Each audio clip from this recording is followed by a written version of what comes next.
সকালবেলা ঘুম থেকে ওঠার পরই ফ্রেশ হয়ে চলে আসলাম নাস্তার টেবিলে। আর আজকে সকালবেলা নাফিসা বুড়ির পছন্দের পরোটা তৈরি করলাম আমি নিজের হাতে, তাও আবার ঘি দিয়ে ভেজে খুব সুন্দর করে পরোটা তৈরি করে দিয়েছি, যেটা আবার নাফিসা বুড়ির খুব পছন্দ।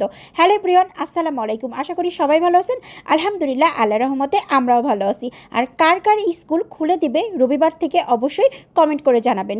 যদিও নাফিসা বুড়ির ঈদের ছুটি শেষ হয়ে গেছে বৃহস্পতিবারে নাফিসা বুড়ির স্কুল খুলে দিয়েছে, বাট নাফিসা বুড়িকে বৃহস্পতিবারে স্কুলে পাঠায়নি, কারণ নাফিসা বুড়ি প্রচুর পরিমাণে অসুস্থ হয়ে গেছে গরমের কারণে। নাস্তা কমপ্লিট করার পরই দেখি বাবা বাজার থেকে খুব বড় বড় চিংড়ি নিয়ে আসছে, গলদা চিংড়ি। তাই ভাবলাম যে এই গরমের ভিতরে চিংড়ি মাছ আর ভুনা করবো না, চিংড়ি মাছ লাউ দিয়ে রান্না করলে বেশি মজা লাগবে।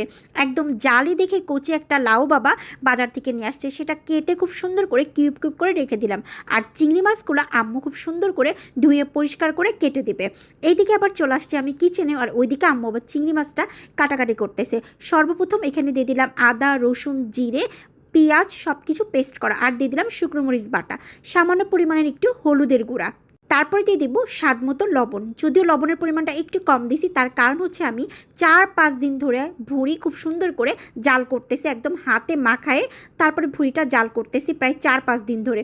কারণ ভুঁড়ি আপনি যত পরিমাণে জাল করবেন ততই বেশি টেস্ট হবে, আর এবং ভাজা ভাজা করলে।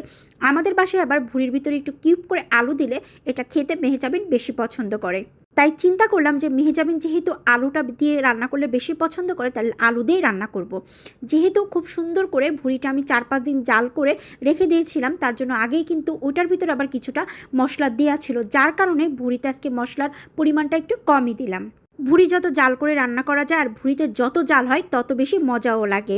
আর ভুঁড়ি কিন্তু বাসার ভিতরে আমরা সবাই যে পছন্দ করি তা কিন্তু না।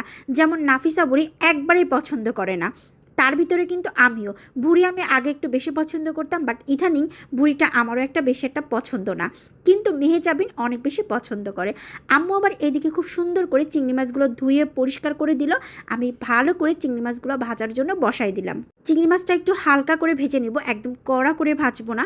ভেজে ভালো করে কড়াই নামাই রেখে এখানে আবার অন্য একটা কড়াই বসাই দিলাম লাউ বসাই দেওয়ার জন্য। প্রথমে মশলাটা খুব ভালো করে কষাই নিব। এখানে কাঁচামরিচ বাটা, রসুন বাটা আর জিরে বাটা, আর হচ্ছে পেঁয়াজ বাটা, স্বাদ মতো লবণ দিয়ে দিলাম। এর থেকে বেশি কিছু কিন্তু দেওয়া লাগে না।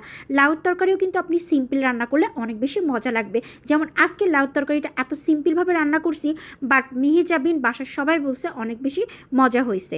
ওইদিকে লাউ রান্না করতে করতে এইদিকে আবার দেখলাম যে ভুঁড়িটা কিন্তু বেশ জাল হয়ে গেছে। আর ভুঁড়ি একদম মিডিয়াম আঁচে রেখে বেশ অনেকক্ষণ ধরে কিন্তু আমি রান্না করছি। অলরেডি 4-5 দিন ধরে ভুঁড়ি জাল করতেছি, তারপরে কিন্তু ভুঁড়ি আমি প্রায় 1 ঘন্টা ধরেই শুধু জাল করছি। যখন